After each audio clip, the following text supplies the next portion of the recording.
There are moments in life that don't announce themselves as important. They just happen quietly while you're still half asleep, still doubting yourself, still standing at the edge of something you don't fully understand yet.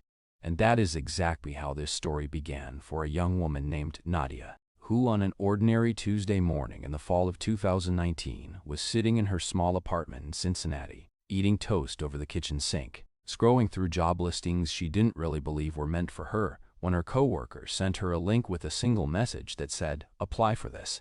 I dare you." And Nadia almost laughed because the listing was for a chief strategy officer position at one of the most powerful logistics companies in the entire world.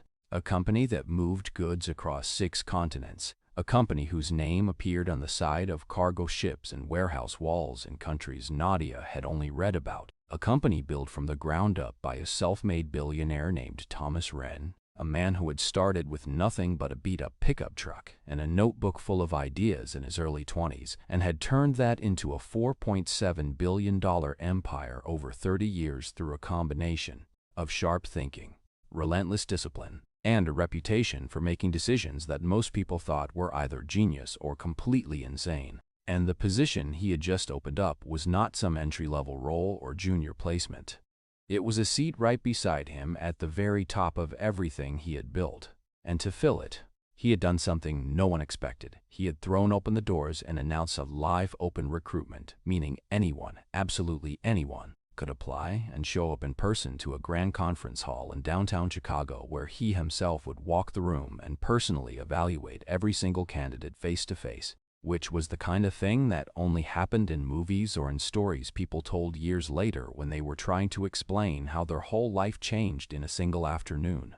And the response to that announcement was enormous, because within weeks over 243 people had confirmed their attendance, and these were not ordinary applicants. These were people with names that lit up in boardrooms, former partners at the biggest consulting firms in the world, graduates from Harvard and Stanford and Wharton who had spent years collecting credentials like armor, decorated veterans who had managed logistics under pressure that most people could not even imagine, Wall Street analysts who could read a financial model the way other people read a text message. And every single one of them flew into Chicago from 14 different countries carrying leather portfolios and rehearsed answers and the kind of quiet confidence that comes from a lifetime of being told you belong in rooms like this. And then there was Nadia, who did not have any of that, who had graduated from a state university that nobody in that conference hall had ever heard of, who had spent the last 3 years working at a small nonprofit helping coordinate supply deliveries for food banks and community shelters across Ohio, who had never worked at a corporation,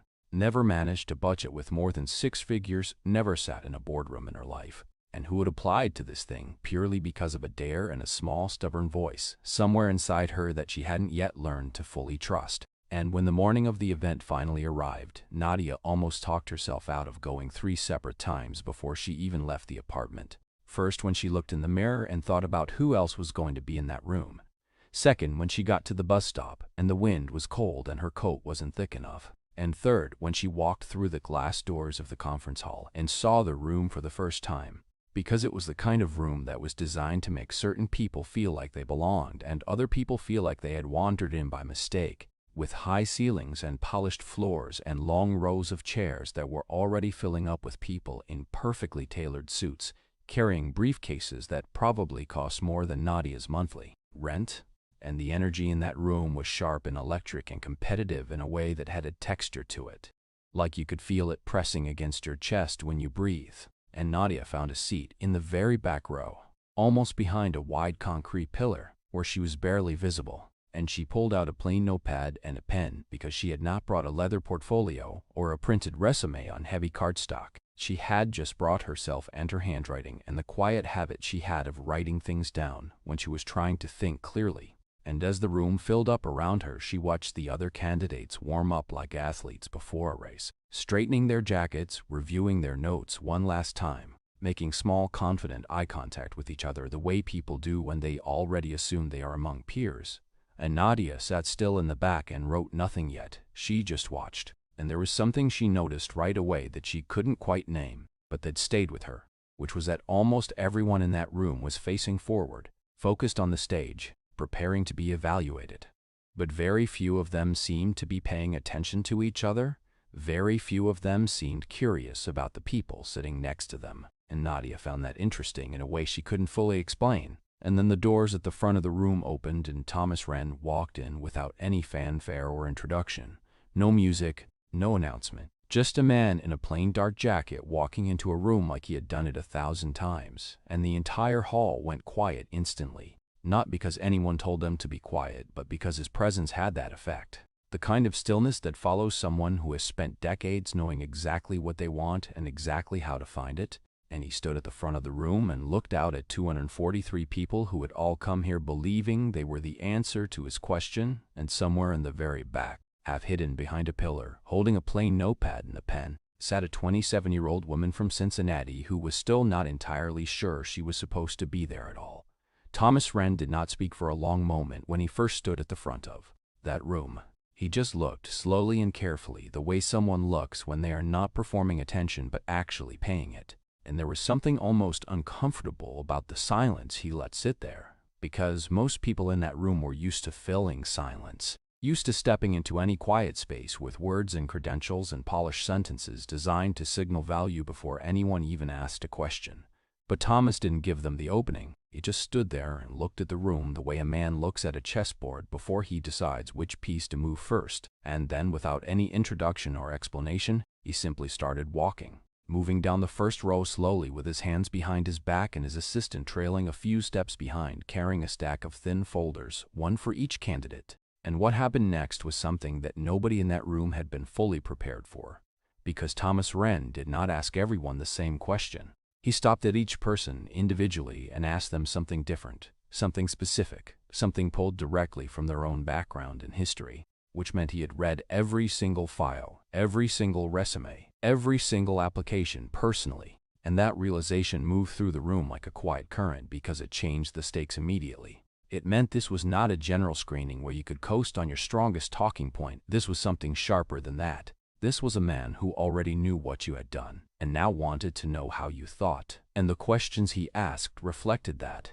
He stopped at a former McKinsey partner and asked him about a specific infrastructure failure in Southeast Asia from 3 years ago, and wanted to know not what went wrong, but what the team had been telling themselves in the weeks before it collapsed. He stops at a decorated military veteran and asks her not about her medals or her missions, but about the one decision she had made under pressure that she still thought about at night. He stopped at a Harvard MBA who had restructured 2 major companies and asked him what the spreadsheets never showed.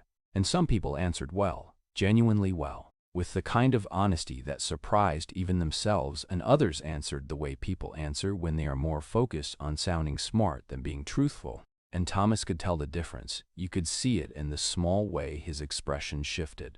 Not dramatically, not rudely, just a slight adjustment. The way a person's face moves when they hear something that almost landed but didn't quite. And the room was so quiet during all of this that you could hear the air conditioning. You could hear the faint scratch of pens on notepads. And row by row, Thomas moved through the room, and the tension built the way tension builds in a place where everyone is waiting for something but nobody knows exactly what. And Nadia sat in the back row and watched all of this. And she kept writing in her notepad, not rehearsing answers, not preparing her elevator pitch, just writing down things she was noticing. Small observations about the patterns in the questions and the patterns in the answers and the patterns in the room itself, because that was just how her mind worked. She had always been a noticer. Even as a kid, she was the one who paid attention to the edges of things. The stuff happening in the background while everyone else was focused on the main event. And as Thomas moved closer to the back rows, the energy in the room shifted slightly, not in a dramatic way, but in the way energy always shifts when the thing you have been waiting for is finally almost here. And the candidates in the middle rows who had already been questioned sat with a particular kind of stillness that comes after the pressure releases, while the ones still waiting sat with the tight quiet of people holding something in their chest. And then Thomas reached the last few rows and he was working his way along, and his assistant handed him the folder for the next candidate and the next. And then he reached the very back row and his assistant leaned in and said something quietly near his ear. And Thomas glanced down at the folder in his hand, and something in his expression shifted, not unkindly, but with the particular neutrality of someone who has already made a quick internal calculation. And he looked at Nadia for just a second, a brief and weightless second. And then he moved on without saying a single word to her. without asking her anything, without acknowledging that she was sitting there at all. And the move was so clean and so quiet that it almost didn't register at first. And then it did, and a few of the candidates nearby noticed. And there were one or two people who exchanged the smallest glance with each other, the kind of look that doesn't need words because the meaning is already obvious, and Nadia felt it. She felt the heat climb into her face the way it does when something embarrassing happens in public, and your body reacts before your mind has finished processing what just occurred. And she looked down at her notepad, and her pen was still in her hand, and she wasn't writing anything. She was just sitting there staring at the page and feeling very acutely the particular loneliness of being overlooked in a room full of people. And she began to quietly gather her things, because what else do you do? What else can you do when the one person whose attention you came here for looks at your file and decides without a word that there is nothing there worth his time? And she reached down for her bag and was pulling it onto her shoulder when something stopped her. Not a sound, not a word, just a change in the air, a shift in the atmosphere of the room that made her look up. And when she looked up, she saw that Thomas Wren had stopped walking. He was standing about 4 rows ahead of her with his back turned, completely still, and then slowly, in the kind of silence that makes a room feel suddenly very small, he turned around and his eyes moved directly to the back of the room and found her with the kind of precision that made it clear this was not an accident. And he raised one hand and pointed, not at the row, not generally toward the back, but directly and specifically at her.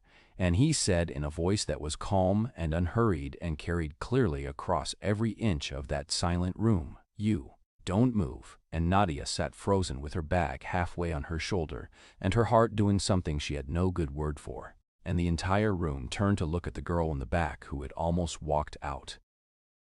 For a few seconds after Thomas pointed at her, nobody in that room moved, and Nadia herself was the most still of all, sitting there with her bag halfway on her shoulder and her pen still loosely in her hand, and her mind trying to catch up with what had just happened.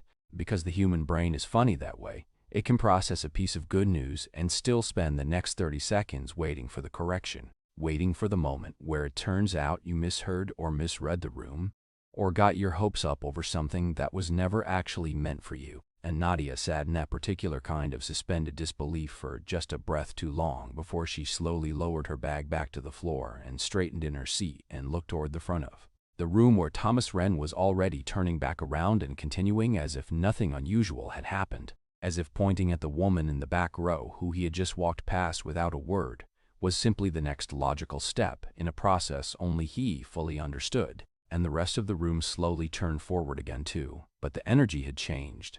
There was a new texture to the silence now, something more alert and more uncertain. Because if Thomas Wren could walk past 243 people and then reverse course and point at the one person he had skipped, then nobody in that room could feel entirely sure anymore about what he was actually looking for. And that uncertainty did something interesting to the atmosphere.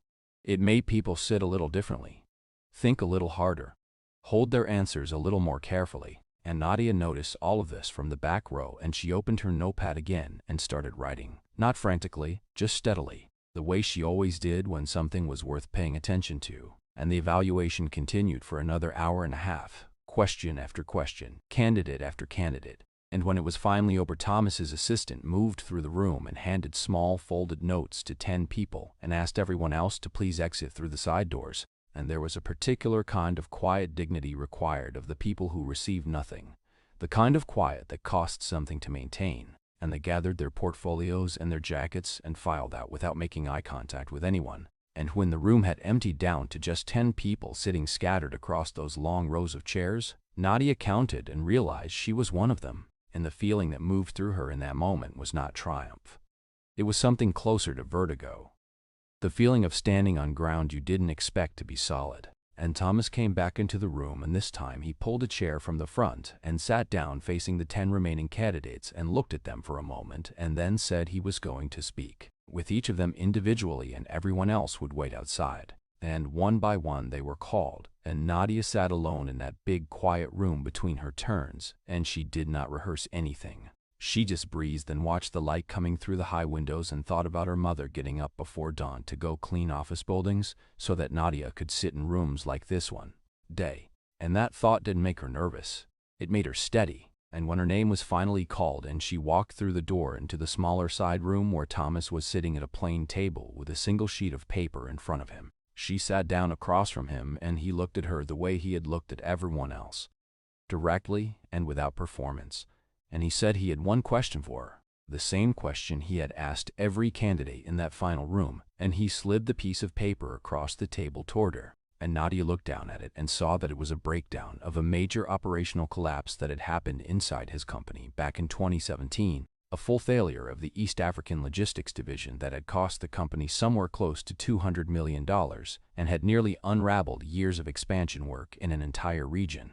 And the document laid out the timeline and the data and the sequence of decisions that preceded the collapse with the kind of clean clinical detail that made it look on paper like a problem that should have been caught, that had all the warning signs lined up in a row like dominoes. And Thomas looked at her and said simply, "Tell me what went wrong." And Nadia lifted the paper and she read it carefully, not quickly. Not the way you read something when you are trying to perform thoroughness, but the way you read something when you actually want to understand it. And the room was very quiet while she read, and Thomas sat across from her without rushing her and without filling the silence. And Nadia read through the numbers and the timelines and the sequence of events, and then she sat back slightly and looked at the paper for another moment, and something settled in her mind, the way things settle when you stop trying to find the answer and just let yourself see what is actually there. And she looked up at Thomas and she said, "The numbers are not where this broke down. Your people stopped trusting each other, and nobody said it out loud." And Thomas did not move. He just looked at her, and Nadia continued. She said that everything in this document points to a team that was sending information upward but not sideways. People who knew something was going wrong, but who had stopped believing that saying so would matter or be heard. And that when trust breaks down inside a team, it doesn't show up immediately in the data. It shows up first in the silences, in the meetings where everyone agrees too quickly, in the reports that are technically accurate but missing the thing that actually matters. And she said the collapse wasn't a systems failure. It was a communication failure dressed up in the language of systems. And when she finished speaking, Thomas Wren was quiet for what felt like a very long time. Long enough that Nadia started to wonder if she had said something wrong or gone too far in a direction he hadn't asked her to go. And then he reached across the table and picked up the sheet of paper and looked at it briefly and set it back down and looked at her with an expression she couldn't fully read, except that it wasn't dismissal. It was something that sat much closer to recognition, because what Nadia had just said in that small plain room in 2 minutes of simple and honest language was the exact same conclusion that a team of high-paid consultants had taken 8 months, $3 million to put into a formal report. And Thomas Wren had been waiting the entire day to hear someone say it.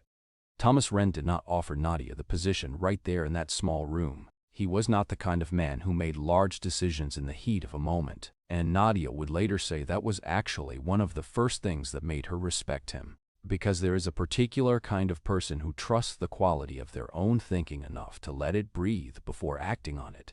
And Thomas was that kind of person. So instead he thanked her for her time and told her someone would be in touch. And Nadia walked back out, through the conference hall, and past the emptied rows of chairs, and through the glass doors, and out into the cold Chicago afternoon. And she stood on the sidewalk for a moment, and the wind hit her face, and she exhaled slowly. And then she walked to the nearest bus stop and sat down and stared at the ground and tried to figure out what she was feeling. Which was not easy because there were several feelings happening at the same time in the way feelings sometimes stack on top of each other when something significant has just occurred and you're nervous. System hasn't finished sorting through it yet.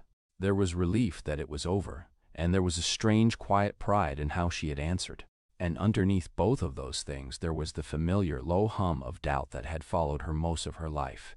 The voice that said, "Don't get too comfortable. Don't let yourself believe this is really happening. You know how these things usually go for people like you."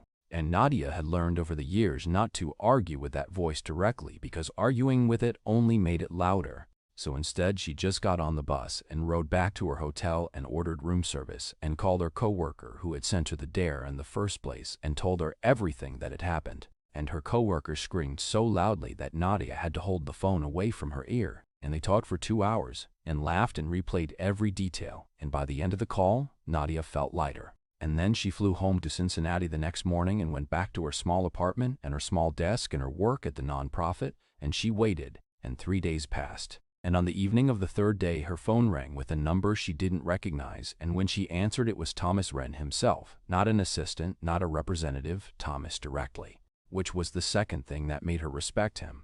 And he told her he had made his decision, and the position was hers if she wanted it, and the salary he named was a number that Nadia had to write down on a piece of paper just to make sure she had heard it correctly. And she sat at her kitchen table, with the phone pressed to her ear and the pen in her hand and the number written in front of her.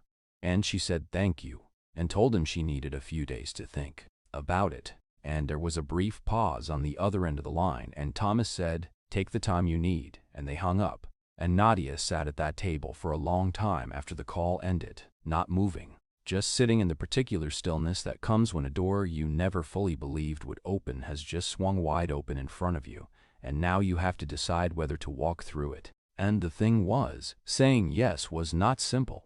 It was not just a matter of being brave or grabbing an opportunity, because Nadia had a life in Cincinnati, a real one, small maybe by the standards of the world she was being invited into, but real and meaningful in the ways that actually count. She had her apartment and her routines, and the people at the nonprofit who she had worked beside for 3 years and genuinely loved, a team of 6 people. None of them with impressive titles or prestigious backgrounds, just 6 honest, hard-working people who had built something quiet and useful together. People who had trusted her and whom she had trusted back, and the thought of walking away from them to go sit in a glass tower somewhere felt like a kind of abandonment that she wasn't sure she could make peace with. And then there was her mother, and Nadia thought about her mother for a long time that night. Thought about all those early mornings and cold parking lots and aching feet and the particular kind of tired that lives in the body of a woman who has worked physically hard for decades so that her daughter would not have to. And Nadia thought about what her mother had sacrificed and what she had said all those years. She had never said, "Become important." She had never said, "Make us rich." What she had always said was, "Use what you have been given to do something that matters." And Nadia sat with that, and she thought about the 6 people on her team, and she thought about Thomas Wren, and she thought about the question he had asked, and the answer she had given, and what it would actually mean to step into that role and try to do it with integrity. And by the time she finally went to bed, she had not made a decision. But something in her had gotten quieter, the way things get quiet when you are close to knowing something you haven't let yourself say yet. And the next morning, she woke up early and made coffee and sat at the window and watched the street outside. And then she picked up her phone and called Thomas Wren. And when he answered, she told him she would take the position, but that she had one condition, just one. And Thomas said, "Go ahead." And Nadia told him that she had a team of 6 people, none of them with corporate experience, none of them with the kind of resume that would impress anyone in a hiring meeting, but all of them sharp and trustworthy and good at understanding exactly the kind of human problems that had brought his East African division to its knees in 2017. And she said she would come, but she wanted to bring them with her, all 6, with real roles and real salaries. And the line was quiet for a moment, and Nadia held her breath without realizing she was doing it. And then Thomas said yes, without hesitation, without negotiation, without asking her to justify the ask further, just yes. And Nadia closed her eyes and let out a breath, and in that moment she made herself a quiet promise that whatever happened next, she would never walk into any room and make the people in the back row feel like they did not belong there.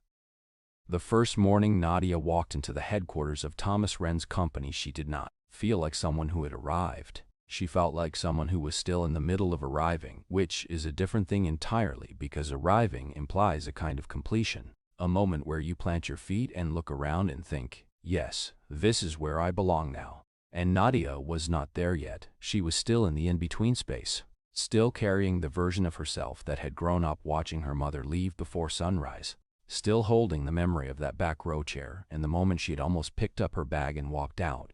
And she rode the elevator up to the executive floor on that first morning with her 6 people standing beside her, all of them quiet, all of them looking straight ahead at the elevator doors the way people look when they are trying to appear calm and not entirely succeeding. And when the doors opened and they walked out together into that wide, bright space, with its floor-to-ceiling windows, and its clean lines and its air of serious money and serious purpose, Nadia felt all 6 of them instinctively move a little closer together, the way people do when they enter a room that was not built with them in mind. And she understood that feeling completely because she had been carrying it her whole life, and she turned to them before they took another step and said quietly, "We belong here." And she meant it not as a performance of competence, but as a statement of fact.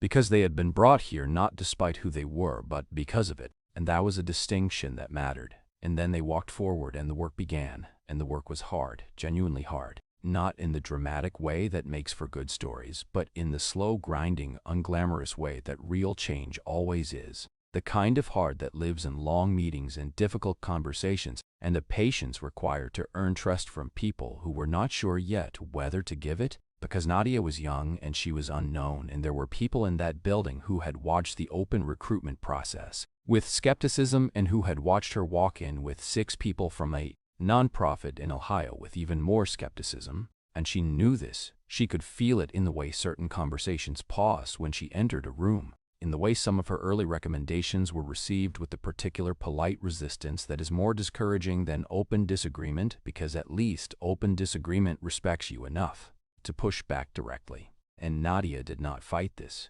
She did not try to overpower it or ignore it. She just kept working and kept listening and kept doing the thing she had always done, which was pay attention to what was actually happening rather than what people said was happening. And slowly, in the way that slow things eventually become undeniable, results started to appear. Not flashy results, not the kind that get announced with press releases, but real structural improvements in the way information moved through the company, in the way teams communicated with each other across divisions, in the quiet but measurable reduction of the kind of internal friction that costs organizations millions of dollars every year without ever appearing as a line item on any report. And her team was central to all of it, each of them working in roles that played directly to the specific kind of intelligence they had developed, not in boardrooms but in the field, not in theory but in practice. And within the first 6 months, even the skeptics had begun to adjust their posture. Not dramatically, people rarely change their minds dramatically, but in the small incremental way that trust actually builds,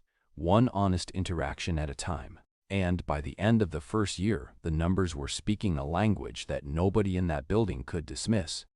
3 failing divisions had been restructured, projected losses that had seemed almost certain had been reversed, and a new operational corridor across West Africa that Nadia had quietly championed from her first month on the job had launched and was already outperforming every forecast attached to it, growing faster than anything else in the company's portfolio. And the business press started paying attention the way the business press does when something happens that doesn't fit the expected narrative, because a 27-year-old woman from Cincinnati with no corporate pedigree and a team of 6 people from a nonprofit had walked into one of the most complex logistics organizations in the world, and in 18 months produced what analysts were calling one of the most significant corporate turnarounds of the decade. And the stories that got written about it used words like unlikely and unexpected and surprising. And Nadia read those words and understood why people reached for them, but also felt the limitation in them, because the only reason any of it seemed unlikely was because people had decided in advance what kind of person belonged in that room. And when someone who didn't fit that image walked in and did the work anyway, the result looked like a miracle, when really it was just what happens when you stop mistaking familiarity for talent.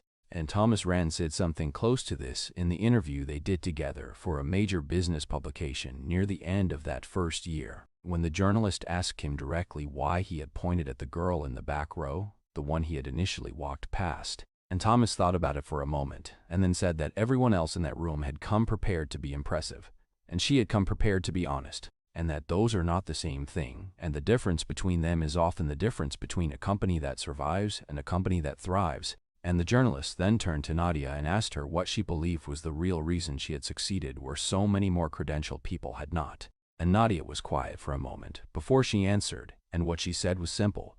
She said she had spent her whole life on the outside of rooms like that one, watching systems make decisions about people without ever actually listening to them. And when you spend enough years watching that happen, you either become bitter about it, or you become very good at understanding the human cost of it. And she had chosen to become good at understanding it, and that understanding was the only tool she had ever really needed. And 5 years after that interview, Nadia left the company and started her own firm.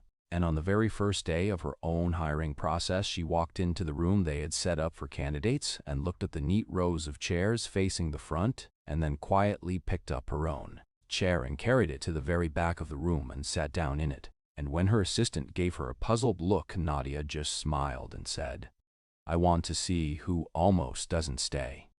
Thanks for watching my video. Like, subscribe and share.